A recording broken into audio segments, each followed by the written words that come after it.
Welcome to the National Press Foundation. We're coming to you from the Evelyn Y. Davis Studios. I'm Chris Adams, Director of Training for NPF. Today's topic is crime and the wave of violent crime that has swept through America's cities since the arrival of COVID.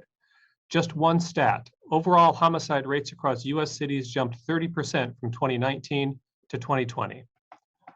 We're thankful for our sponsor, Arnold Ventures, a philanthropy dedicated to tackling some of the most pressing problems in the United States across four key issue areas: criminal justice, education, health, and public finance. Today, we're thrilled to have with us three of the nation's top experts on crime to talk about the wave of homicide and other serious incidents now hitting America's cities. Thomas Abt is Director of the National Commission on COVID-19 and Criminal Justice and is Senior Fellow at the Council on Criminal Justice. He'll start us off with an overview of the crime trends he and his colleagues have documented in a series of reports. Alex Piquero is Professor and Chair of the Department of Sociology and a distinguished scholar at the University of Miami. Among other topics, he has been researching the increase in domestic violence since the start of COVID. And Fatima Loren Dreyer is Executive Director of the Health Alliance for Violence Intervention, an organization that works to help break the cycle of violence prevalent in too many American cities.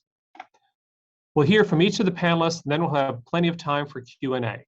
You can raise your Zoom hand or put a question into the Q&A text function. And please tweet today at #NPFCrime. So welcome to all of you. We're thrilled to have a good discussion. And for all the reporters on the call, please be sure to send in your questions and we will work them into the next hour as we talk with Fatima, Alex, and Thomas. But at first I want to turn to Thomas. You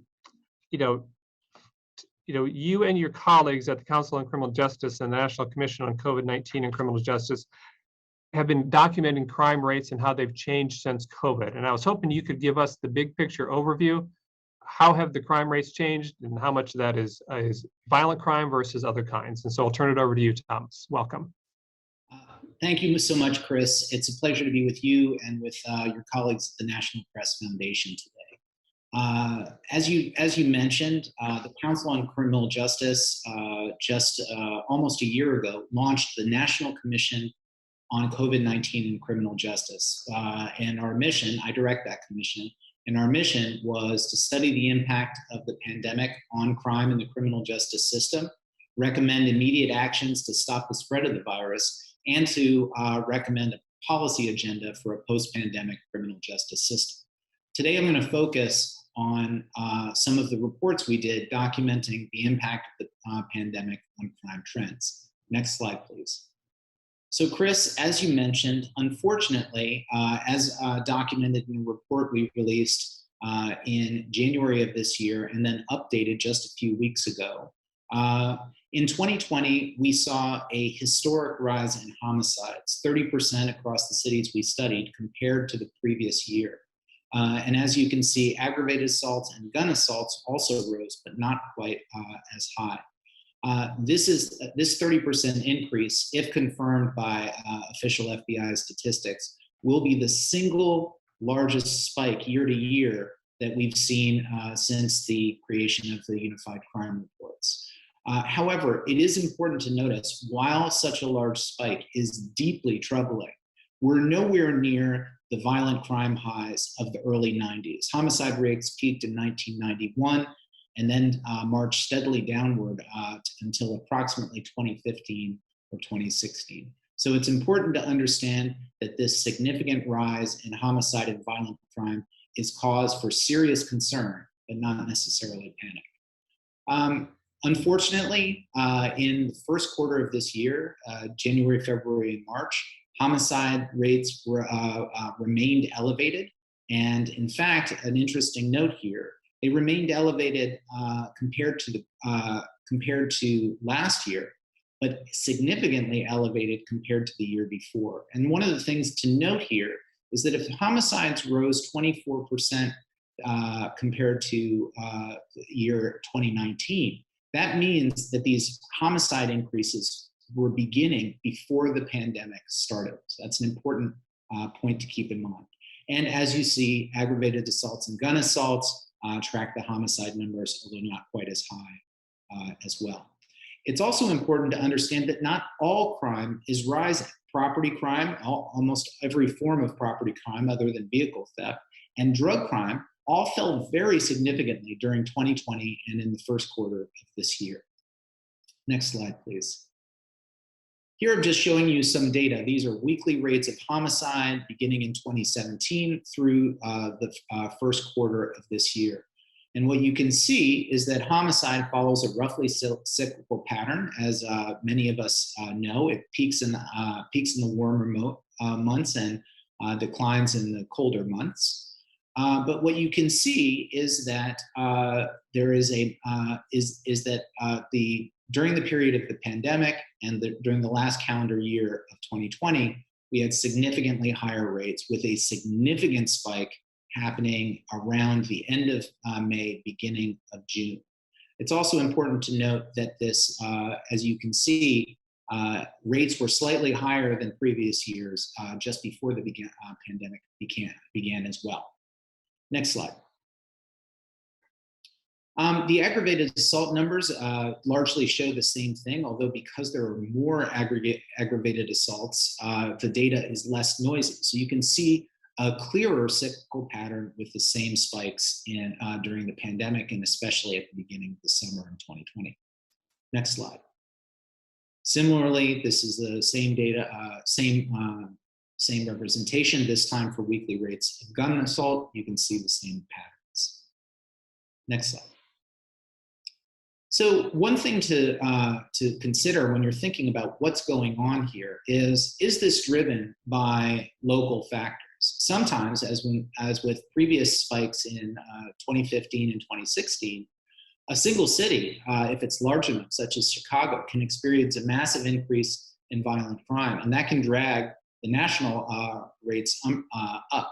And so it was important to examine whether these increases were being driven by local factors. But as you can see here, when we look at all the various cities and their percentage change in homicides compared to comparing 2020 to 2019, in almost every city, I believe 21 of 24 cities, homicide is up, and in many cases up significantly. So it's important to understand this is not a local phenomenon. This is a national phenomenon. Next slide. Finally, we need to think about not just what is happening, but why it's happening. In a recent report, Rick Rosenfeld and I looked at this, and we posited that recent trends in violent crime may be driven or are likely driven by multiple factors. That includes the pandemic, social unrest caused by police violence, increased sales of firearms, and other factors. As we said in the report, it's likely a perfect storm of factors all operating in the same direction to push homicide and other violent crime rates higher. In terms of what is actually happening here, it's important to understand, broadly speaking, that the pandemic placed at-risk individuals and the institutions responsible for controlling violent crime under enormous strain. Unfortunately, rates of COVID-19 have clustered in precisely the same communities, often poor communities of color, where high rates of gun violence concentrated. And so individuals who are already under tremendous stress, pressure, and strain, and already vulnerable to the risk factors associated with violence, were now placed under even more financial, housing pressure, emotional pressure, and other forms of pressure. The same is true for institutions responsible for addressing violent crime. It's true for the police. It's true for EMS and hospitals, but also importantly, for the wide range of community-based organizations that are also charged with responding to violent crime. Everything we know about effective violence reduction says you have to outreach to the highest risk individuals. And all of that outreach, whether it's being done by law enforcement or by community-based organizations or by others, suddenly stopped with the physical distancing mandates of the pandemic. Another factor is likely the social unrest caused by police violence, specifically the terrible murder of George Floyd in Minneapolis. We saw a massive spike in violence immediately after the death of George Floyd. And it's hard to attribute that to anything but that social unrest. But precisely what is playing out there is harder to understand. Some say that the social unrest is causing a form of depolicing, where police, for a variety of reasons, are dramatically restricting their discretionary law enforcement activities, and that's giving at-risk individuals more license to engage in at-risk behaviors that can drive violence up. But there's another theory, an important theory, that says that police violence can cause community violence because it causes such tremendous mistrust and cynicism within these communities. And there's large bodies of evidence suggesting that when people don't trust the police, they don't comply with them, and they don't use them. And particularly, they don't use them for perhaps law enforcement's most important traditional function, which is the nonviolent resolution of disputes. There are other factors at play, potentially, such as increased sales of firearms. There was a massive spike in firearm sales at the beginning of the pandemic. But it's likely that that's a longer-term effect, and it's not clear that it had an immediate short-term effect. And there are likely other factors as well. In terms of what we should do to address this violence, policymakers need to choose strategies that are informed by the best data and evidence available, while also consulting with impacted communities. This form of violence, community gun violence, is not the intractable, impossible challenge that many believed it is. There's a wide body of evidence suggesting that solutions are available if they will be used. And what does that evidence show? It basically shows that the most successful strategies have three qualities in common. And this is based on a systematic meta-review that myself and a colleague of mine from Harvard performed a few years ago, synthesizing the results of over 1,400 individual impact evaluations. What we saw is that the most successful strategies were focused, balanced, and fair. They were focused, and they focused on the highest risk people, places, and behaviors. They were balanced in that they weren't tough on crime strategies or soft on crime strategies. There were elements of enforcement, and there were elements of prevention as well. And finally, we found that fairness was essential, and that anything that policymakers did in the name of violence reduction had to be perceived and actually be fair in reference to impacted individuals and communities. So I'll leave it there. Thank you again for allowing me to be here. Thank you very much. Before we go on to Alex, I want to ask you one question. Alyssa, if you could call back up slide 22, the homicide numbers. The homicide chart shows the big spike, and then so that's the numbers I'm looking at are the ones in kind of the pink or peach color, and then it looks like it's trending down right now. But given the cyclical nature of it, can we expect that it's gonna hit a trough and then go back up again, or how do I look at this chart and see what might be coming next? It's a great question, Chris. There's a reason that we always report crime and violent crime numbers as compared to the same period the year before. And that's because there is this pronounced cyclical effect.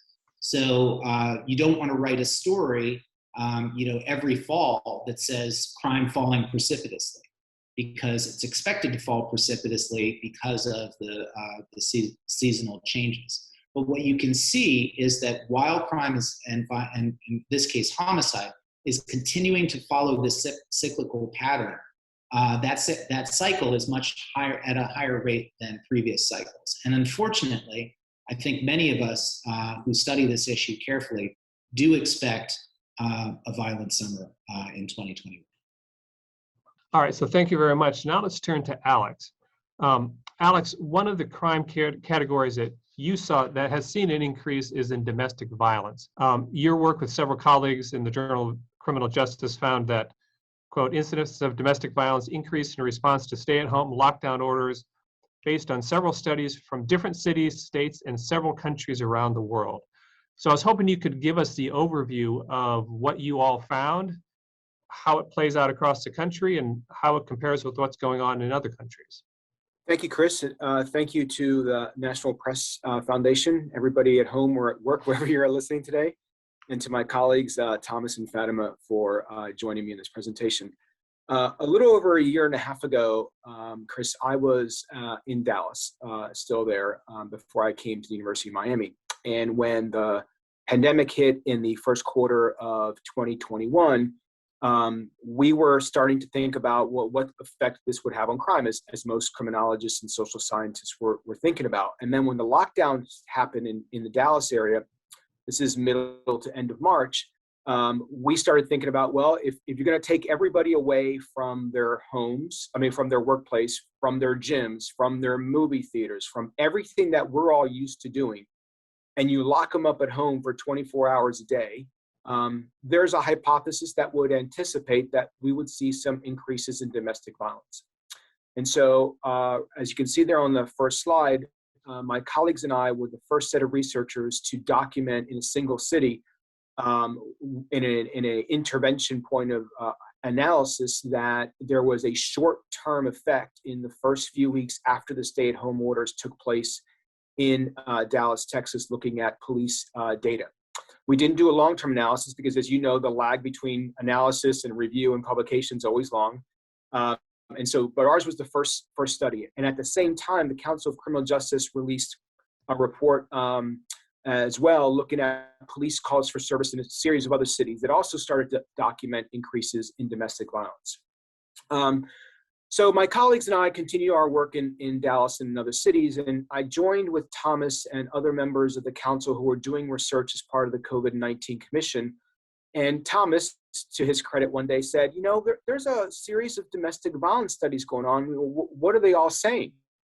And so I said, well, let's see how many there are. And, looking at comparing the pre-lockdown period to a post-lockdown period, we have a certain setup there in terms of the analysis. And are there enough studies out there where we can kind of synthesize what it is we know? So we scoured the literature and we found that indeed there were, over several dozen studies in the US and around the world that had compared domestic violence pre-lockdown to post-lockdown. Now, our work is synthesizing all of these different studies, right? So one study could look at police arrests, one study could look at calls for service, one study could look at hospitalization data. So all of these studies are measuring the phenomenon differently, and we synthesized that work and then converted all of those statistical estimates into percentages. If you can go to the next slide. So that's the Dallas one. I just wanted to show you, sorry about that. I wanted to show you that's the break right there. So that the two little lines in the right-hand side of the graph, that's the stay-at-home order going up. And then the second line is the break going down. So we saw a short-term increase in the first 2 weeks in Dallas, and then it kind of dipped down in the second 2 weeks. So we'll call it a short-term spike. Sorry about that. Next slide. This is also in Dallas. Sorry about that. And you can see there's two lines on the right-hand side of your graph. Don't worry about the gray shade. Those are just what we call confidence intervals. What you're looking at is the solid line and then the dashed line. The dashed line, which is towards the bottom, is what's predicted based on what happened before. The dark line, the not broken line, those are the actual observed arrests in Dallas. So you can see that in the period right after, especially in those first few weeks right after the lockdown order took place, you see that the observed rates were much higher than what would have been predicted based on the time period beforehand. It's just a prediction model. And that just goes to show you that there was something unique happening in Dallas that was not predicted to occur based on the modeling procedure prior to that point in time. So that's just different ways of showing the reader what that looks like when you actually plot it with statistical analysis. The next slide. So the Council on Criminal Justice asked me to perform a systematic review and meta-analysis, and I got together with a series of colleagues. And these individuals worked on domestic violence in different ways from different disciplines. Some are in the policy world, some are in social work, some are in medicine. The reason why I did that, Chris, is because the domestic violence issue is not just a criminology issue. We don't own this. This is an issue that social workers study, that medical doctors study, that psychologists study. And so I wanted to put together a team who looked at this issue through different lenses. And so we finished the systematic review and meta-analysis. And if you can turn to the next slide, this is what you see. This is a simple percentage. It's going to be simple when I explain it. This is a simple percentage calculation difference. So to the right of the middle, so everything to the right where you see those bars, those are the increases in domestic violence in each of those individual estimates that are on the far left-hand side. So this is the US only data.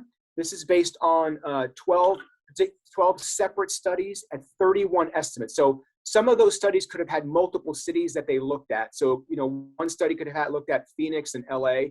Another study could have just looked at London, for example. So that's why each of those estimates is what a particular analysis in that study did. So these are 12 studies that looked at 31 different comparisons.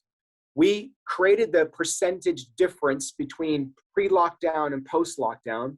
And what you see very clearly is anything to the right is an increase in domestic violence after lockdowns compared to a pre-lockdown period.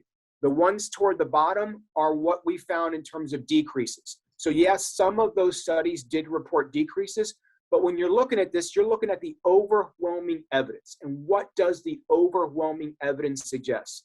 Our overwhelming evidence, we created a percentage change for the overall set of studies, was we found and detected an 8% increase in domestic violence from the pre-lockdown period to the lockdown period. So without a doubt, domestic violence increased. And this wasn't just in the United States, Chris, this was in other cities around the world using different analyses, using different ways of measuring domestic violence. It was arrest, it was calls for service, it was hospitalization data. And that's a very important point to make because, as you know, the way you study a particular problem could be sensitive to how you study. And in crime, that's a really good example.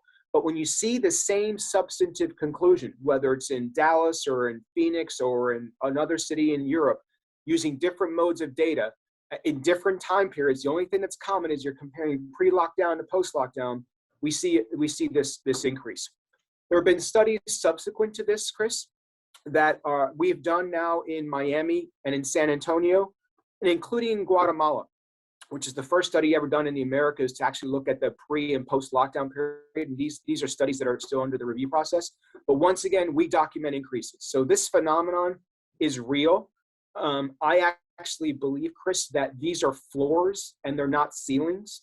And I say that because we can't detect the amount of domestic violence that has occurred around the world. In a lot of other countries, aside from US, Canada, most of the EU and Australian countries, the way domestic violence is dealt with in a criminal justice system is very poor.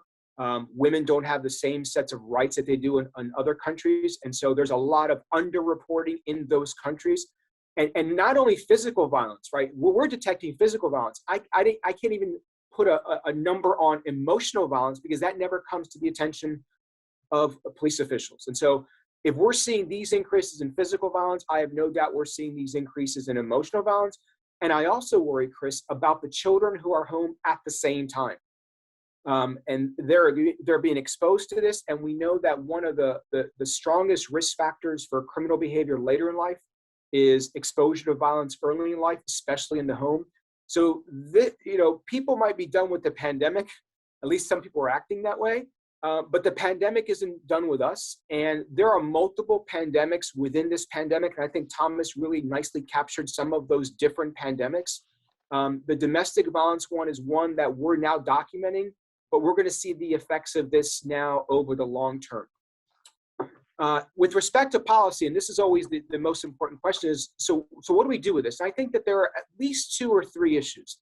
One, I think, is the next time these things happen, or in other countries that are going through lockdowns. Right now, for example, the state of Victoria in Australia is going through another lockdown. And so, these are things that to say to the local officials, be ready for this. The shelters, be ready for this. Police departments, be ready for this.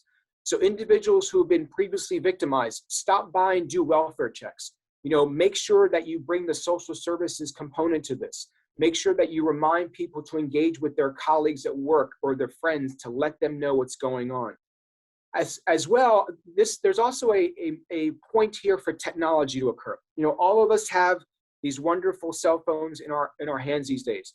As you know, a lot of hotlines, you have to call a number. And in some hotlines, you have to literally go through, press this button, press this button, press this button. A domestic violence victim or survivor, as I like to refer to them, right now doesn't have 34 seconds to go through something on a telephone. There are technologies that are being done right now where there's an app that's discrete on someone's cell phone where it automatically pings either a police department or a social service agency. So I think that there are steps that we can take in terms of police departments, social service agencies, social welfare agencies, as well as technology to improve the detection of this, as well as the response of this. And one thing that also happened during the early onset of the pandemic is that the shelters couldn't operate at 100% capacity. And we know that they're already under-resourced. And so I hope that our range of work, which we are fortunate to get very good media coverage to this, which brings attention to this issue, hopefully will lead to significant policy change. And fortunately, a couple of weeks ago, as I'm sure the viewers are aware, the Biden administration noted the increase in domestic violence during the lockdowns, and actually has put in several $100 million into services for shelters and victims in part of Biden's recent plans. So I think that there's a lot of lessons that we're learning now. There's still a lot more lessons and studies going on around the world to interview actual service providers, how they dealt with the victims, as well as the kids. Now that the kids are starting to go back to school, we need to see what happened to those individuals, independent of what happened in their educational lives, what happened in their home lives. Were they exposed to this? How are they dealing with this? There's a range of not just scientific questions, but a range of real humane justice questions here that we're looking forward to addressing in the future. Okay, great. So thank you very much. And that gives us a perfect pivot to Fatima. Fatima, you recently had a recent op-ed in the Washington Post. I just want to read a little bit from that right now. You were talking about gun violence playing out in every single day in Black and brown communities across the United States. And you said that while the rest of the country has largely ignored their plight, communities of color and their allies have taken matters into their own hands. With few resources, but a wealth of dedication and ingenuity, they have devised a slate of innovative strategies that, if effectively implemented and adequately funded, could end the scourge of cyclical gun violence. So I just want to turn it over to you right now. I was hoping you could tell me about Javi and tell me about some of these strategies that could help break the cycles that we're seeing. Chris, thank you so much. I appreciate and want to thank the National Press Foundation and my esteemed panelists. And thank you for reading a piece of my op-ed. It really does pick up quite nicely from Dr. Piquero's points about the importance to not only acknowledge the reality of what communities are experiencing on the ground, but to think through where there have been bright spots, places where we've actually learned and innovated, and how this might impact us if we brought this to scale. So I am the Executive Director of the Health Alliance for Violence Intervention. We represent one of a small group of violence intervention strategies that focus specifically on community violence, although we certainly do some work in domestic violence. And I'm going to share a little bit more about those strategies. Next slide. So I'm going to talk, kind of pull a bit from some of the things that Thomas highlighted. The problem of community violence in particular is not distributed evenly across the population, nor is it consistent over time. You talked about seasonality. Instead, much of community violence that we see in cities happens in a small among a small group of people. They typically know each other. There's some sort of network effect, and estimates range roughly under a single percentage point. So roughly 0.2 to 0.3% in any given population will have people who are experiencing or might be perpetrating harm on others related to violence. And, for African-American boys and men, it's the leading cause of death. And for Latino boys and men, it's the second leading cause of death. So there's a real issue in communities of color. And these particular populations are incredibly hard to reach, right? These are not the individuals that are going to the local YMCA basketball game, right? They're hard to reach, but they're in proximity to one another, and they're highly concentrated. There are a range of really important community violence intervention strategies that address issues, as Thomas said earlier, focus on these folks who are at the highest risk, and provide different access points to address and intervene. And I'm going to talk a little bit more about what are those core components in a moment. You see here in this slide names of a few of them. Again, I work on hospital-based violence intervention, but you see that there are other strategies that have been effective, group violence intervention and many others. And they share things in common. And they really, instead of think of them as individual programs, we like to think about them as part of an ecosystem of coverage for those at high risk. In cities where we see the deployment of this ecosystem, we see some reductions. Probably the best known is in Oakland, California, where they saw a 50% reduction in violence and gun violence over a 9-year period, deploying not only this kind of blanket of, an ecosystem of these community violence interventions, but doing so in a highly coordinated way. So really, really important to emphasize that while there are a number of different programs many of you have heard of, what we're really promoting, and I think as you've heard, the Biden administration seeks to invest about $5 billion over 8 years. He's proposed in his American Jobs Plan. This funding would go to really allow cities to scale and build out this ecosystem. Next slide.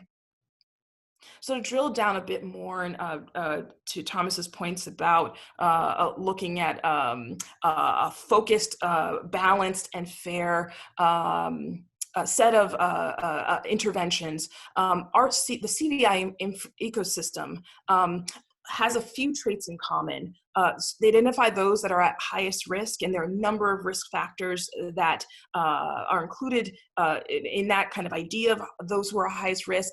They leverage credible messengers. These are people who have lived experience. They are impacted in some way. They have tremendous credibility with those who may be exposed to violence or may be considering perpetrating harm on others. And so they're able to support, this workforce is able to support and intervene and provide, if you use a public health term, dosage of intervention for those who are at highest risk.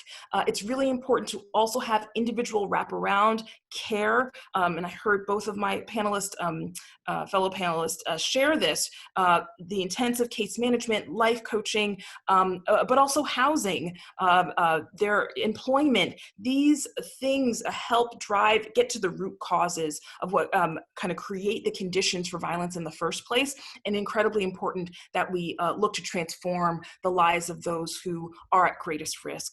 And then we want to continue to monitor progress, and this gets to kind of the data surveillance. Our panelists who are researchers know it's really challenging to get a hold of the data to better understand where the lives of those who are at highest risk are vis-a-vis our surveillance system. And so it's really important that we think about a data infrastructure that helps us monitor and transform our systems.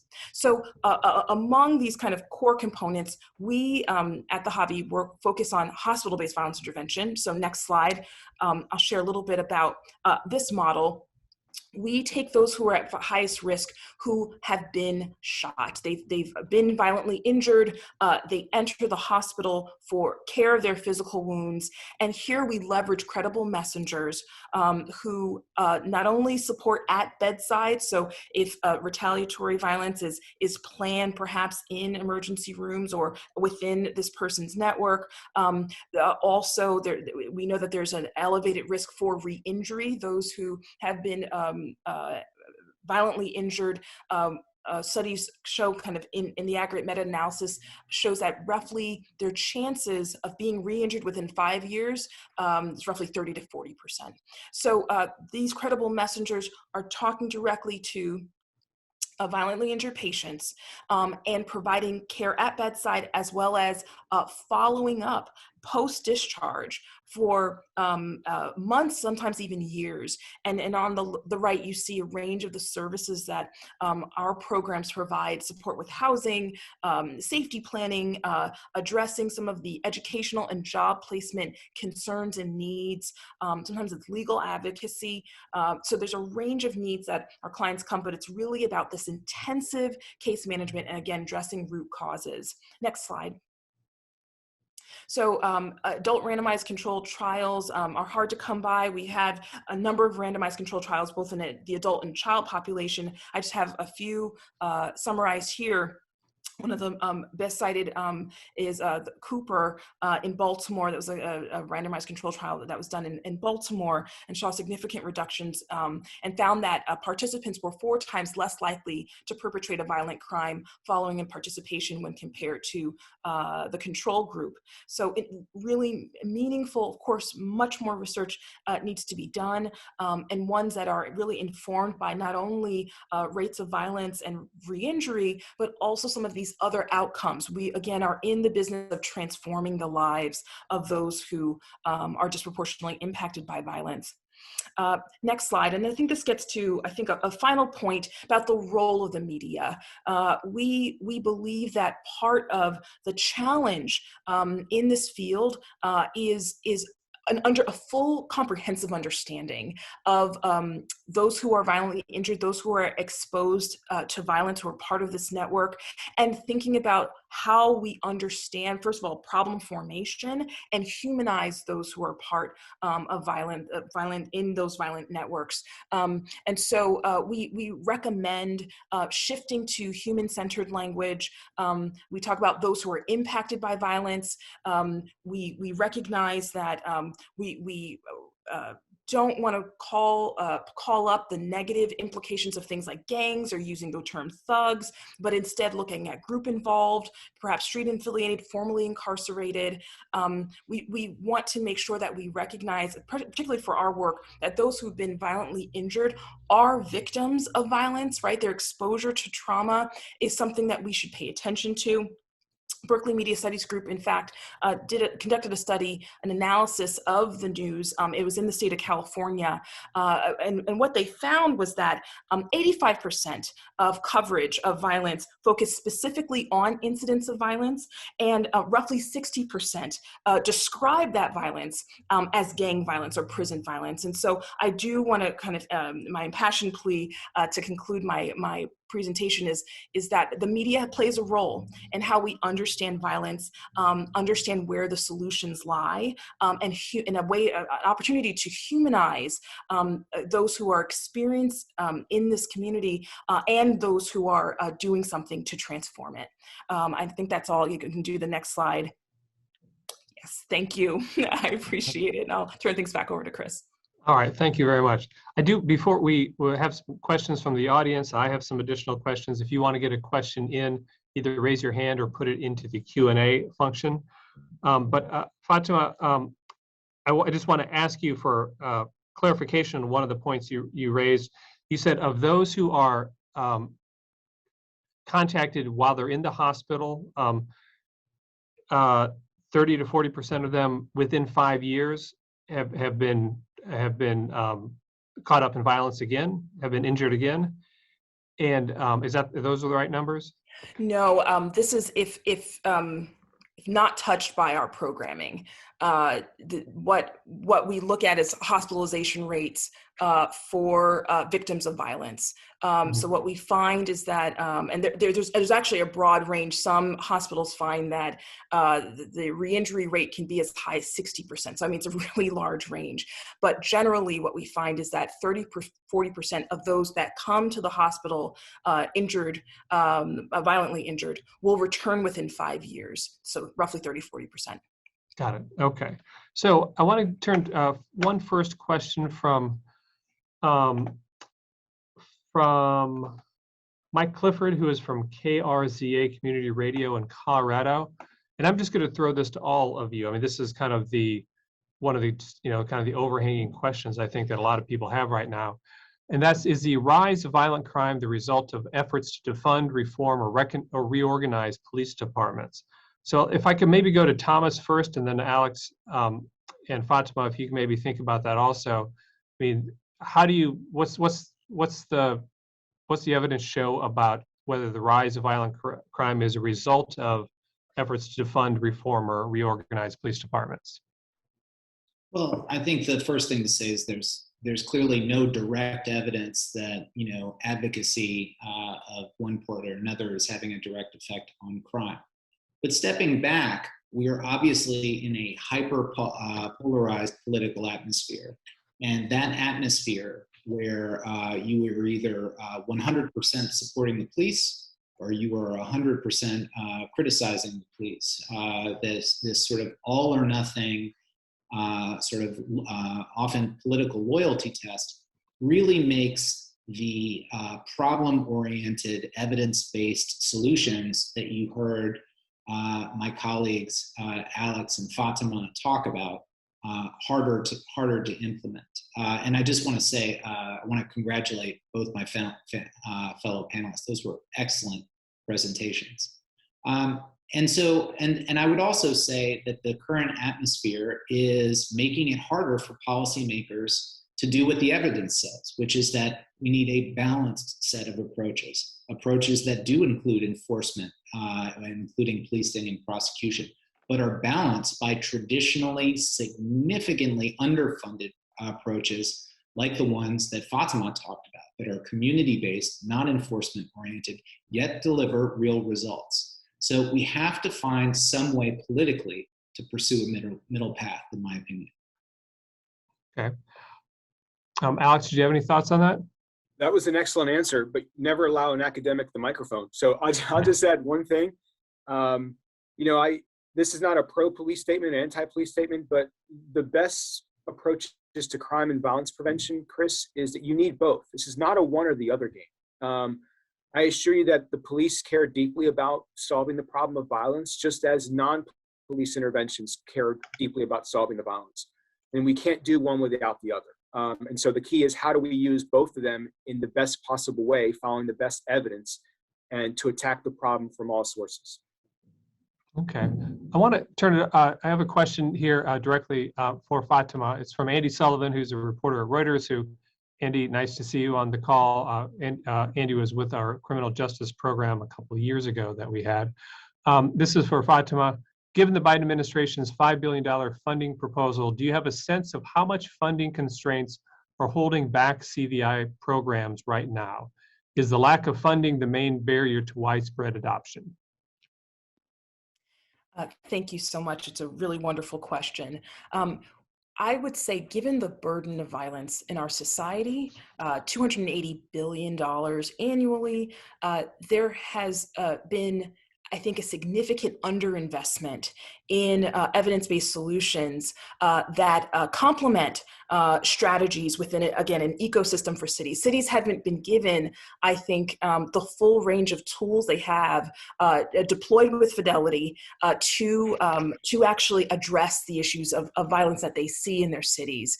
And there are a range of ways that this funding can provide, I think, the beginning of a full understanding of what the needs are. So here's what I mean. We need good research and evaluation. I mentioned the surveillance system to better understand the challenges. We need to ensure that this workforce, the credible messengers who are doing so much of the work on the ground, is professionalized and supported adequately. So it's significantly underfunded currently. So yes, I think funding isn't a challenge, but I also think it's incredibly important that we think of this as an investment that begins the conversation I still think that it's important for cities in the long term to invest in the same way that they invest in other city services. Federal funding can help spur and support, but it's not it's not a silver bullet. It can't possibly cover all of what's needed. What we're really talking about is spurring a real ecosystem that can continue in the long term. And we have to think about long-term solutions. 8 years, $5 billion, that certainly gets us in the door. And certainly it's a historic, if this passes, it'll be a historic level of investment. But I certainly want us to walk away thinking we have to be frugal, we have to be really wise, penny wise about how we deploy these resources to ensure that we can sustain it in the long term. Okay. I mean, I'd like to ask kind of maybe if I could go back to Thomas here, the big politics question. I have a couple of politics questions, one on the national level and then one on the local level.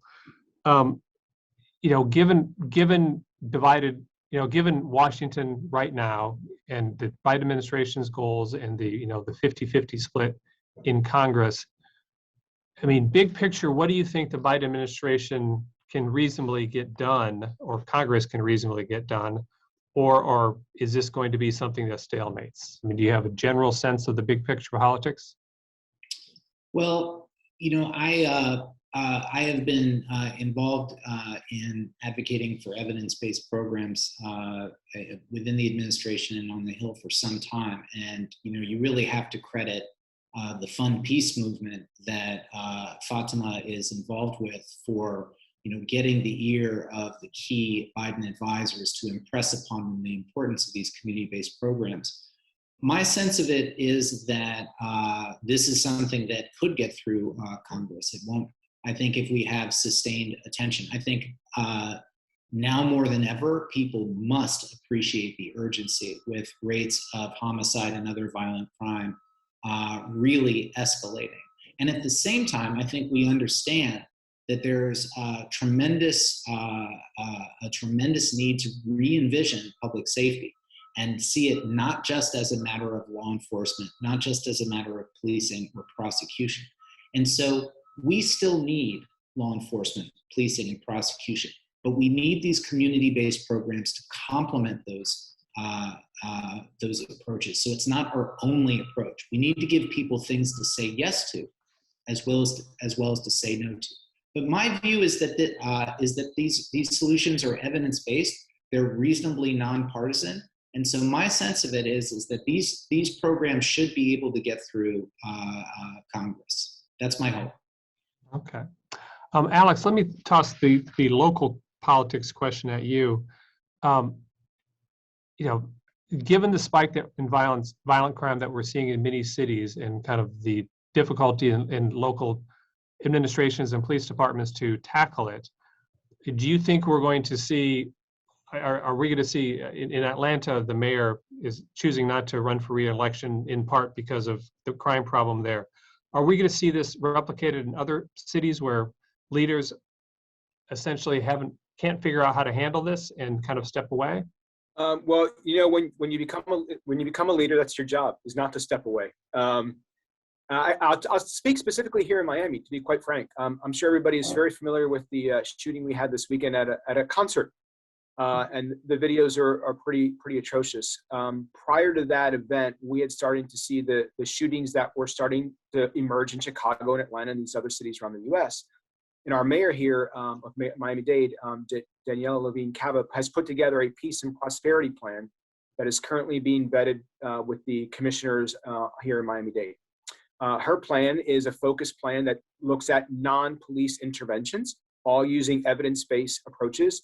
And she has been every day, hammering this down to anybody who will listen to her, that we need to have action, and we need to have action now. And these strategies are not just, they're not going to solve this tonight, because you're laying seeds also for the kids who are born right now. So when they're 15 years old, they have they vision a life when they can see us at our age.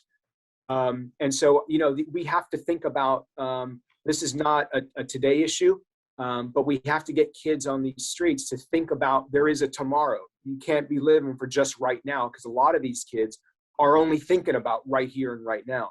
So I want to believe, maybe I'm a little bit naive on this, but I want to believe that the true leaders will take this and do the best thing they can. When I was in Dallas before I came here, Chris, I worked with Mayor Eric Johnson. He put together a very similar task force on safe communities. There are policymakers and politicians who absolutely care about these communities. I mean, you see it in the passion and they will fight this fight until they can't anymore.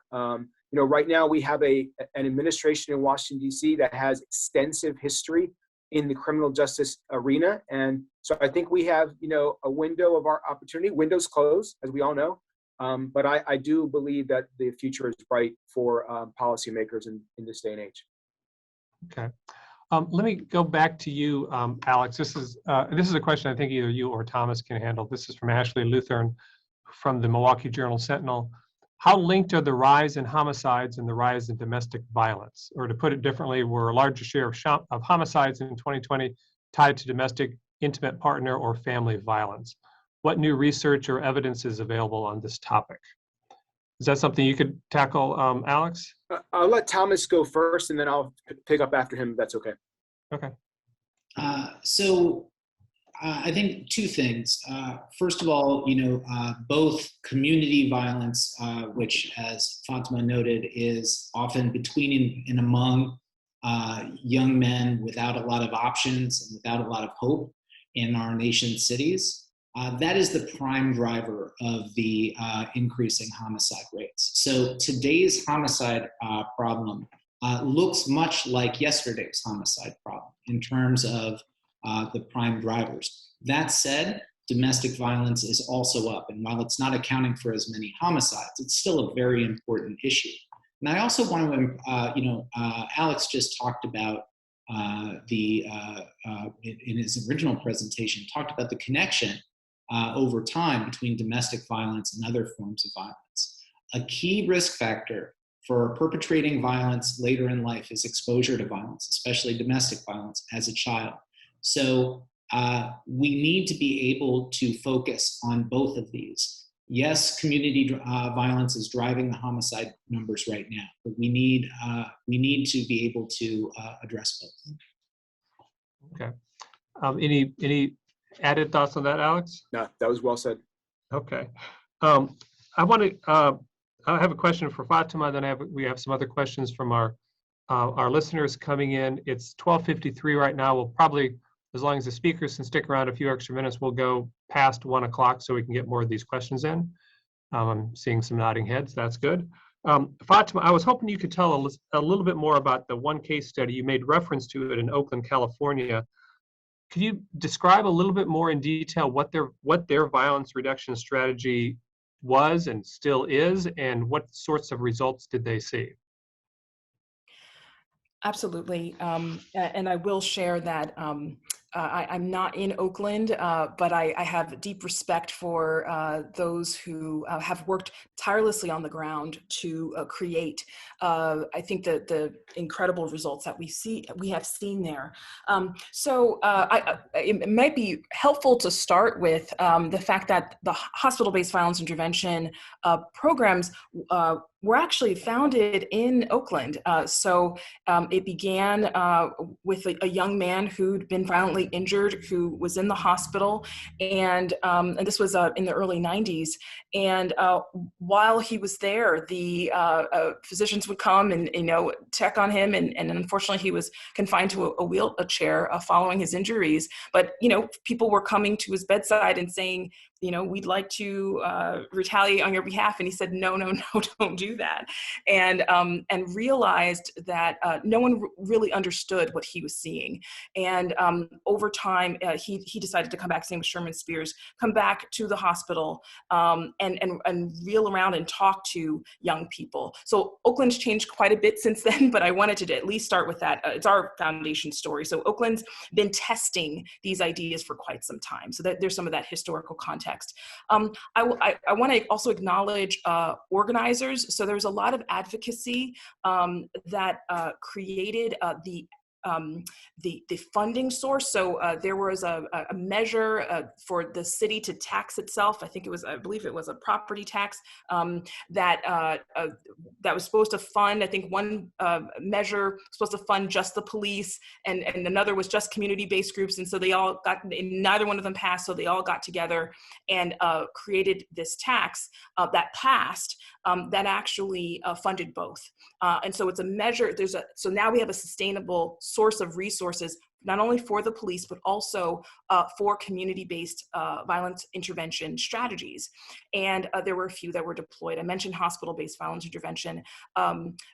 Oakland would call their group violence intervention Oakland Violence Reduction Strategy because it really focuses, it is an engagement with law enforcement, but it allows for shooting reviews where folks go through every single shooting that happens in the city and reviews what happened when and begin to track. So that's where I talk about data, really staying connected to where shooters are.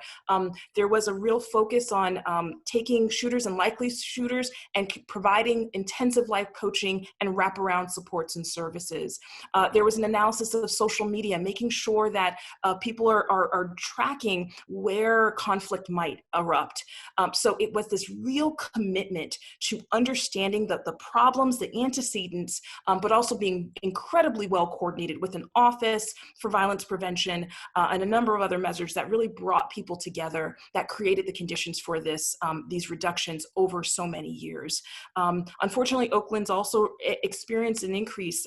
So I think it's important to say that it's not an end-all be-all, but just like in any city, this 2020 was unusual for all the reasons that my fellow panelists mentioned. But again, in those times of crisis, having an infrastructure, you have, I think, the tools to get things back into order. So. Okay. All right. So thanks for that. I have a question here this is for Thomas from Freddie Maneres from Montana Public Radio. Kind of a two-part question, Thomas. Are you expecting violent crime rates to return to our normal cyclical trend seen before the pandemic, or are you expecting that to get worse? And also discuss how these trends apply to big cities and rural states. So, criminologists have a difficult enough time looking backward to understand why crime trends happened a certain way or didn't happen a certain way. So we're even worse at predicting the future. That said, last year, Rick Rosenfeld and I warned that there would be a particularly violent summer. And I think the same conditions, unfortunately, are in place for this summer and this year. I think that many cities and states, California just made a historic investment in community-based violence programs with their CalVIP program. And as you've heard, this historic Biden investment. These are investments that really could turn the tide, but they will take time. And so unfortunately, I am not optimistic about violent crime rates this year. I think this year, to get this money to the people who can actually do good and save lives with it will take some time. So I think this will be a rough year. And in terms of the rural issue, I guess I would reframe the question slightly.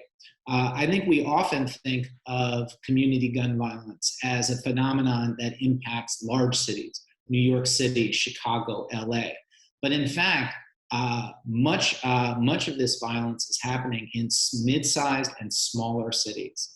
Cities like Flint, Michigan, Gary, Indiana, and Newburgh, New York, although Newburgh, New York is a sort of famous success story for these community-based programs. And so what I would say is it's not a big city problem, but it is a city problem. That said, it's not that rural violence doesn't happen or that it's not a serious issue. I just think that it looks different and probably has different policy solutions.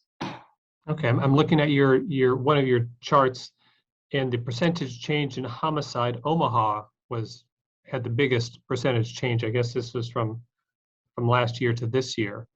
That leads to a question: Are small, Omaha is a medium-sized city. Are kind of medium-sized or smaller cities, do they have more ability to kind of change their strategies, their policing strategies in a way that could produce good results, more so than a big city does, which I think big city police departments are probably just more, harder to turn, harder to pivot.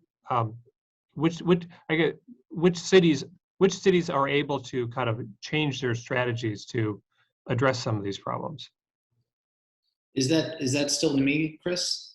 Yeah, I guess if you could handle that one. Sure. So I think it's a bit of a rub, and you do see small and mid-sized cities sometimes launching transformative efforts. I think that some of the police reform efforts and pairing those reform efforts with community-based violence prevention in Camden and Newark, for example, are extremely promising. So often in smaller jurisdictions, you can sort of make changes quicker because there's fewer actors involved. But at the same time, it can be more challenging to work in smaller jurisdictions because they often don't have the funding, and they also don't have the expertise that might be located in a Chicago or another large city. So I think it's a bit of a rub. And so I don't think that the size of the jurisdiction sort of necessarily says what will happen. Can I add to that, Chris? Sure, please. I think that, and Fatima can hopefully back me up on this. The overall strategies that Fatima nicely reviewed are really translatable across small, big, medium-sized cities. Every city is going to say, our problem is different, because everybody believes crime's local. Okay. You can use these larger strategies and then tailor them for specific needs in those communities. So when I'm thinking about the listeners that don't think that just because Oakland is X 100,000 people, it's not going to work in Richmond. You can take the overall thesis of the program and its structure and then tailor it to, some cities might have certain kinds of drug problems. Some cities might have certain kinds of gang problems. It just could be, but at the end of the day, these overall strategies, the hospital ones, the community interrupter ones, they work in all kinds of places. Okay, so let me go back to Fatima again. This is a question from Jamal Andress from Newsy. Jamal is also a former fellow of ours at National Press Foundation.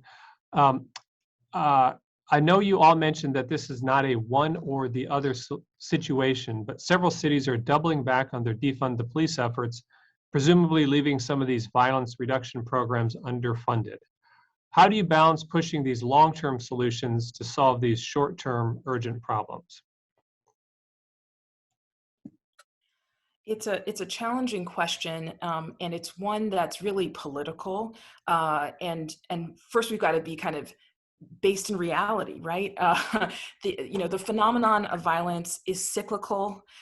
It is the result of what people often call social contagion. We can track them, right? We can actually predict. There are models that can help predict and project, and the fundamental question is, do you want to handle this, right? And if political leaders, if there's insufficient political will to handle the challenges before them, I think what you get are these kind of all or nothing sorts of policies, and they might hit the news, but they're just wholly insufficient. We've seen time and time again the kind of seesaw of funding in cities for strategies that take time and have to adapt and transform as the reality of violence shifts, because it ultimately will, to Alex's point. And so I think that it takes advocates, it takes the media asking deeper questions, really connecting dots. When people elevate, again, examples like Oakland. I start with the funding part, right? Because there was no ability to kind of withdraw money because there was a clear funding stream. In the long term, right? This took 9 years, right, to sustain those reductions, but reductions happened each year. So I think that's really critical. And I know it's not as, perhaps it's not as, eye-catching, right, to do these kind of huge news, attention-grabbing headlines around, we're going to stop funding this or increase funding for that. But I think this is about sustained collaborative work. It's about building an ecosystem. And we need more bridge builders in our society. We need leaders who are going to say the thing that's hard to say, but ultimately will save lives, absolutely save lives. Chris, can I add something here? First of all, I absolutely agree with Fatima on this. But I think there is a really unhealthy dynamic that is being framed by some in the media, which is that the only source of dollars for community-based programming is the police budget. And I think that is a massive mistake. And I think it sets up a very unhealthy, maybe even toxic environment where you have two groups that should be closely collaborating, competing with each other for dollars. One of the things that we know about community-based programming is it is enormously efficient. No one is asking for a dollar amount that couldn't be funded independently of raising of police budgets. And so I think it's really important to say we can have more community-based funding, but you don't need to defund the police or law enforcement to do that. And we need these two groups of people in close collaboration with one another. And when that happens, good things usually follow. I'm going to add something to that. I really appreciate that, Thomas. I think I've led police community conversations in Newark, New Jersey that really kind of center these discussions about trust. It is indisputable the amount of harm structurally that have happened through the institution of policing and law enforcement. And law enforcement who are worth their salt are going to name the harm that has happened in communities of color first as a way of beginning this. It's a very long road to rebuilding and reimagining what public safety is. But that's what we're talking about. It's about reimagining. It's about shift in power and who gets to say what public safety is. It is about a different kind of relationship. But I think those who are angry, I don't want to decry the raw emotion. That is, I think, deeply felt and experienced in communities of color. That's real. I want to just say that. And the path to trust takes time. And so while we don't want to pit folks against one another, I don't think that's actually useful. I do think that building a relationship that has been toxic for a long time takes a kind of reconciliation. It takes a process. It takes acknowledging harm, just like we do in restorative justice. And so you're asking really hard questions, and I think that it is part of the media's, there's an opportunity I think journalists have to tell those stories. I'll lift up Newark, in which the mayor did reappropriate funding from the police department. The police chief celebrated I think it was about $15 million that moved from the police budget to community-based solutions.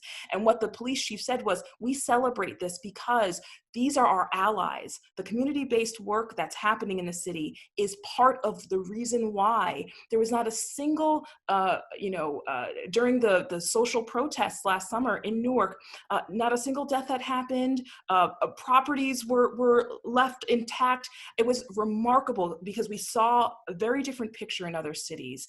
It's possible to do this as a collaboration, but it does take, I think, both sides acknowledging where there's been struggle and where there's been a lack of trust, a huge breach in trust.